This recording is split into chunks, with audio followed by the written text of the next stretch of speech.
On aimerait vous présenter maintenant une profession qui est celle de maître et maîtresse socio-professionnelle.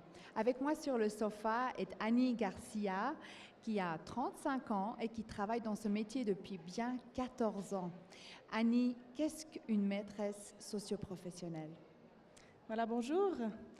Alors, une maîtresse socio-professionnelle, c'est bien sûr quelqu'un qui travaille en atelier avec des personnes qui nécessitent un accompagnement pour pouvoir exercer un métier et puis pouvoir amener du travail, de la production qui partira ensuite sur l'extérieur.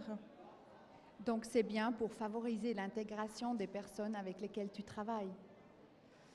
Alors je dirais que ça dépend avec quelle population on travaille. Il y a effectivement beaucoup de maîtres socioprofessionnels qui travaillent pour la réintégration de personnes sur la vie active.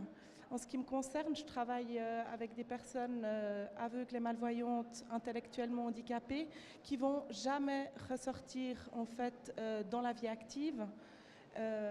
Donc du coup, on a une socialisation qui se passe plutôt à l'interne au niveau du travail, où là, il y aura tout le contact avec nos clients, avec aussi par le biais de marché, par exemple, on va pouvoir sortir, voir du monde. Par contre, c'est des personnes qui ne retrouveront pas un travail à l'extérieur.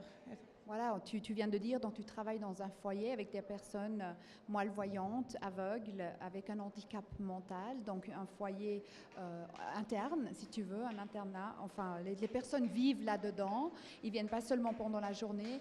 Peux-tu nous décrire une journée type dans ton travail? Alors, une journée type, je commence déjà à 7h30. Là, il y a un moment d'à peu près 1h30 où nos travailleurs ne sont pas encore là. Donc ça, c'est vraiment un moment qui est privilégié pour préparer les places de travail, pour pouvoir aussi discuter avec mes collègues de l'atelier, pour préparer la journée, mais aussi par rapport à l'accompagnement que l'on peut avoir avec nos travailleurs. Ensuite, les travailleurs arrivent à 9h moins quart. Donc là, c'est une équipe de 15 personnes.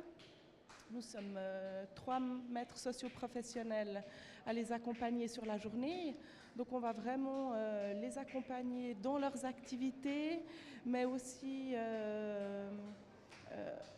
de façon plus individuelle par rapport aux besoins qu'ils peuvent avoir pour développer leurs compétences de travail.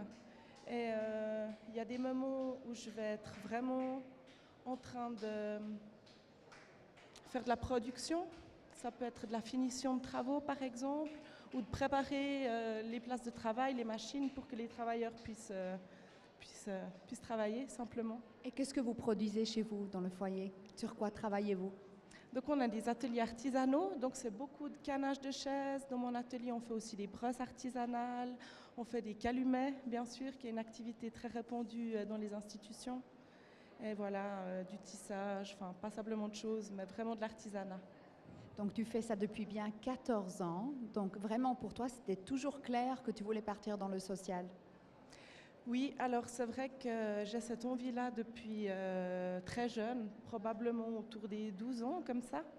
Donc pour moi, c'était une envie absolument claire de travailler dans le social. Et bon, maintenant tu as travaillé de longues années dans le social, en fait déjà dans ta profession que tu as décidé il y a 2 ans de formaliser. Donc maintenant tu suis vraiment cette formation pour avoir le titre de maîtresse socio-professionnelle et tu es en deuxième année et ça dure combien de temps cette formation? Alors c'est une formation sur 3 ans qui se déroule de la façon suivante. On a 3 jours de cours toutes les 2 semaines, hormis bien sûr les vacances scolaires. Et quand je ne suis pas au cours, je suis au travail. C'est vraiment une formation en cours d'emploi qui allie formation et travail. Donc est-ce qu'on a assez de temps pour étudier? Il faut étudier beaucoup à côté du travail qui est quand même intense. Alors il faut étudier, ça c'est sûr. Après le beaucoup va dépendre bien sûr déjà. Au fur et à mesure de la formation, ce que je peux constater, c'est qu'il y a des périodes qui demandent plus de travail que d'autres. Et puis après, il y a certainement aussi des sujets qui nous touchent davantage, où on a besoin d'aller plus chercher en soi pour trouver des réponses. Donc, Et comment est-ce qu'on accède à cette formation? Quels prérequis faut-il avoir? alors il faut avoir un CFC ou alors un diplôme équivalent. Et puis bien sûr avoir une place de travail de minimum 50%. Et voilà, il faut les examens d'entrée à l'école. Et que faut-il amener comme personne? Je veux dire, pas tout le monde qui a un CFC ou une maturité peut devenir maîtresse socio-professionnelle. Alors je pense déjà il faut avoir envie de travailler avec des gens. Ça c'est évident, si on veut être dans le social, si on n'aime pas les gens, ça ne va pas aller. Et puis après, l'avantage, je pense, ou pour moi la qualité du maître socio-professionnel, c'est d'être en même temps dans l'accompagnement et en même temps sur le terrain. On est là pour travailler, on n'est pas là pour faire d'autres choses, c'est un atelier. Et la production qui va ressortir, elle nécessite des compétences, des personnes qui vont être là. Donc le maître socio-professionnel, il va vraiment pouvoir travailler sur cette acquisition de compétences, de savoir-faire, de savoir-être sur le lieu de travail. Donc il faut avoir envie d'être dans le faire aussi. Donc un travail très pratique finalement. Est-ce qu'il y a quand même un peu d'administration à faire? Tu dois écrire des rapports et des choses similaires? Alors bien sûr, de nos jours, l'administration, on n'y échappe pas. Donc oui, il y a des rapports à faire. Est-ce que c'est beaucoup de temps? Je pense que ça va dépendre d'une institution à l'autre, certainement. Maintenant, oui, on en passe quand même quelques heures tous les mois à faire de l'administratif. Après, je pense que ça dépend aussi de chacun, l'investissement qu'il va y mettre.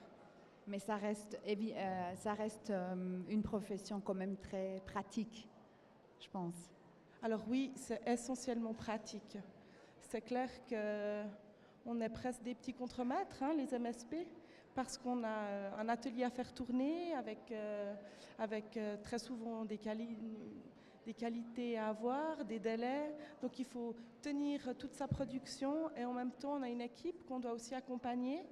Le but c'est quand même de développer leur bien-être, qu'ils puissent être bien dans leur travail. Donc on doit vraiment allier ces deux côtés-là. Bon, tu nous as beaucoup parlé de ce qui te motive, ce qui te plaît dans ton métier. Est-ce qu'il y a aussi des côtés un peu plus difficiles? Alors je pense que le fait qu'on a un travail qui est très varié fait qu'il faut un petit peu jongler avec ces différentes casquettes. Quand tout d'un coup on est dans la production, parfois on aimerait avoir un peu plus de temps pour être proche de nos travailleurs. Et puis ça, ma foi, quand il y a des délais, il faut y aller. Et puis ça c'est certainement le côté un peu difficile, de trouver son rythme avec les différentes casquettes qu'on peut avoir du maître socio-professionnel. Bon, un thème qui est récurrent dans les professions du social, c'est toujours la question de la proximité, de la distance. Comment tu gères ça avec vos clients? Alors je pense que déjà j'ai dû apprendre à poser mes limites. Ça a été le premier chemin quand je suis arrivée dans le social, de réaliser que si je ne posais pas mes limites, les personnes en face de moi n'allaient pas forcément le faire, en tout cas pas comme j'avais envie qu'elles le fassent. Donc ça a été une réflexion personnelle, je pense, importante. Et puis après, c'est toujours des petits équilibrages en fonction de la personne qu'on a en face, de comment on se sent aussi soi-même sur le moment, de trouver la bonne limite. Mais je pense que c'est beaucoup une réflexion personnelle quand même à avoir, certainement aussi avec une valeur institutionnelle, avec une équipe, une cohérence dans l'accompagnement autour des personnes qui sont avec nous.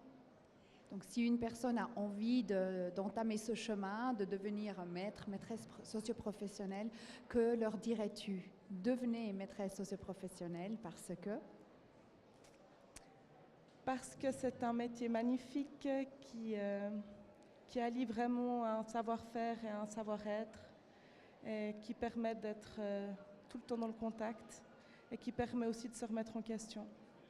Un métier magnifique. Merci beaucoup Annie pour ces explications, cet entretien.